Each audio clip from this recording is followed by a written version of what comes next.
How can a current circulate for years, push magnetic fields out, and even cross a thin insulator with no voltage? In the energy filament theory, superconductivity is a three-step building. Pairing stabilizes carriers into bosonic transport units. Phase locking spreads a phase carpet that shuts scattering losses. And a near-critical slit can stitch a short phase bridge that relays currents as the Josephson effect. If you only hear zero resistance, you might think it's just less friction.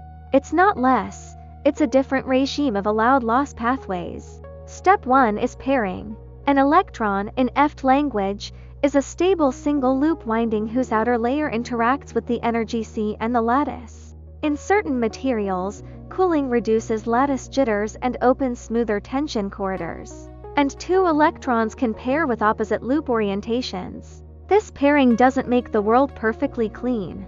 It cancels and suppresses many dissipative channels that would normally randomize motion and dump energy into heat. Step 2 is phase locking across the material. Lower temperature means lower tension background noise TBN, which means the phases of many pairs stop getting constantly scrambled. As more pairs align their outer layer phases, a sample spanning phase carpet forms. Now think like an engineer. Ordinary resistance is countless tiny leak doors, impurities, phonons, rough boundaries, each one a chance for the moving pattern to lose coherence and bleed energy.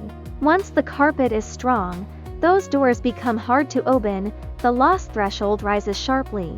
As long as the drive doesn't tear the carpet, currents can flow without shedding energy. And you measure zero resistance. The weird magnetic behavior is the same carpet speaking. A magnetic field tries to twist the phase, but the carpet can't be twisted arbitrarily and remain smooth.